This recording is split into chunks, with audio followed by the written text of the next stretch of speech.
ظاہر ہے ماہ مبارک کی کہ آخری عشرے کی پہلی طاق رات ہے، تو ممکنہ شب قدر ہے جو کہ رمضان المبارک کا تعارف ہے قرآن کریم میں کہ وہ مہینہ اس میں قرآن نازل کیا گیا۔ دوسرا عنوان آج کا دن یا آج کی شب حضرت علی سے منسوب ہے۔ ہم نے یوں کرتے ہیں انشاءاللہ کہ اس کو دوسرا ڈیوائیڈ کر دیتے ہیں، سحر کے دسترخوان میں آپ بات کریں گے، ابھی ہم ذرا ممکنہ شب قدر کے عنوان سے اور اس پر بات کر لیتے ہیں، چونکہ ظاہر ابھی تو یہ آغاز ہے، آج رات بھی لوگ عبادات کر رہے ہوں گے، پھر شب 23، پھر شب 25، پھر شب 27، پھر شب 29، تو اس پر ایک گفتگو اگر ہو جائے مفتی سہیل مدنی صاحب آپ آغاز کیجیے گا۔ بسم اللہ الرحمن الرحیم، صلی اللہ علیہ وعلی آلہ واصحابہ وبارک وسلم۔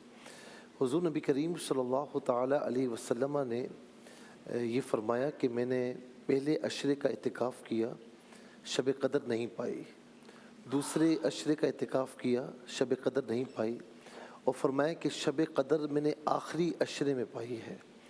تو آخری عشرے میں جو شب قدر ہے یہ طاق راتوں میں اللہ تعالیٰ نے مخفی رکھی ہے۔ تو اس کا مطلب یہ ہے کہ ایسا نہیں کہ صرف 27ویں شب ہی شب قدر ہے، 21ویں، 23ویں، 25ویں، 29ویں یہ نہیں ہے، یہ 5 راتوں میں سے کوئی بھی رات ہو سکتی ہے۔ اور مخفی اسی لیے رکھا، اس کی توجیہ علماء نے یہ بیان فرمائی کہ اللہ تبارک و تعالیٰ نے قبولیت کو دعاؤں میں پوشیدہ رکھا تاکہ بندہ دعا میں کوشش کرتا رہے۔ اسی طرح اللہ رب العالمین نے اپنی رضا کو نیکیوں میں پوشیدہ رکھا تاکہ بندہ چھوٹی سے چھوٹی نیکی بھی نہ چھوڑے اور کرے تاکہ اللہ رب العالمین کی رضا حاصل ہو جائے۔ اسی طرح اللہ رب العالمین نے اپنے ولیوں کو اپنے بندوں میں پوشیدہ رکھا تاکہ بندہ اپنے سوا ہر ایک کی قدر رکھے اور اس کو اپنے سے بہتر جانے۔ اسی طریقے سے شب قدر کو آخری طاق راتوں میں، آخری عشرے کی طاق راتوں میں مخفی رکھا تاکہ بندہ 5 طاق راتوں میں پوری کوشش کرے اور کوشش کر کے شب قدر کو پالے، اور یاد رہے کہ یہ ممکنہ شب قدر ہے، اس میں بھی یہ ہو سکتا ہے کہ وما ادراک ما لیلۃ القدر، لیلۃ القدر خیر من الف شہر، کہ شب قدر 1000 مہینوں سے بہتر ہے۔ تو لہٰذا ہمیں ان طاق راتوں میں خوب کوشش کر کے اللہ تبارک و تعالیٰ کی بارگاہ میں اس کی رضا کو حاصل کرنا چاہیے۔ اور میں یہاں پر یہ بات عرض کروں گا کہ عام طور پر لوگ یہ پوچھتے ہیں کہ بھئی یہ شب قدر ہے کس کے لیے؟ ٹھیک ہے، ایک تو یہ سب کے لیے ہے، لیکن خاص طور پر ہم گناہ گاروں کے لیے ہے۔ جو گناہ گار ہیں، نیکیوں سے دور ہیں، تو وہ اس شب کو پالیں تاکہ اللہ رب العالمین ان سے راضی ہو جائے، ورنہ جہاں نیکوں کا تعلق ہے تو رب کریم فرماتا ہے وعباد الرحمن الذین یمشون علی الارض ہونا واذا خاطبهم الجاہلون قالوا سلاما والذین یبیتون لربہم سجدا وقیاما، ان کی تو ہر رات ایسے گزرتی ہے کہ وہ سجدے میں ہوتے ہیں، قیام میں ہوتے ہیں، رکوع میں ہوتے ہیں، ان کی تو ہر رات، تو اس کا کیا کہا جائے گا کہ ان کی تو ہر رات شب قدر ہے، لیکن تو کوشش کر کے شب قدر کو پا لے تاکہ تیری بھی قدر ہو سکے۔ کیا کہنا ہے، کیا کہنا ہے؟ جزاک اللہ۔ قبلہ مفتی سہیل صاحب کیا کہیے گا؟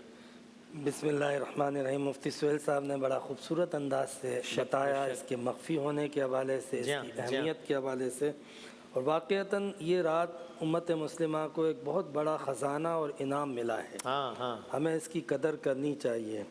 اور اس کا جو منبع ہے شب قدر کا، جو اس کا راز ہے شب قدر کا، جو اس کا سبب ہے وہ ہے قرآن پاک۔ کہ اللہ رب العزت نے فرمایا انا انزلناہ فی لیلۃ القدر، کہ ہم نے اس قرآن کو لیلۃ القدر میں نازل کیا۔ تو چونکہ اس رات میں قرآن اترا تو اللہ تعالیٰ نے اس رات کو یہ برکت، یہ عظمت، یہ رحمت عطا کر دی کہ وہ 1000 مہینوں کی فضیلت پر جو ہے وہ حاوی ہو گئی، بلکہ اس سے بھی بڑھ گئی۔ تو اب آپ اس سے اندازہ لگا سکتے ہیں کہ جب اس رات کی نسبت قرآن سے ہوئی تو اس رات کو برکت مل گئی۔ اگر اسی قرآن سے ہم اپنی نسبت کو جوڑ لیں، اسی قرآن سے ہم اپنے تعلق کو مضبوط کر لیں، اسی قرآن کو امت مسلمہ اپنے سینے سے لگا لے، قرآن پاک کی تعلیمات کو، قرآن پاک کے احکامات کو، قرآن پاک کی ہدایات کو اگر آج ہم ایڈاپٹ کر لیں، اور یہ ہدایات کو ایسا نہیں ہے کہ آپ کو پتھروں کے دور میں لے جائے گی، قرآن کی تعلیمات آپ کو بہت ایڈوانس کر دے گی، آپ کو انسان کو انسانیت کا راستہ بتاتی ہے، کامیابی اور فتح کا راستہ بتاتی ہے۔ آج امت مسلمہ کی تباہی، ذلت، رسوائی، بربادی کا بہت بڑا سبب اور بنیادی سبب اور اصل سبب ہے قرآن سے دوری، اور آج قرآن کو ہم نے ترک کیا تو آج ہم روبہ زوال ہیں۔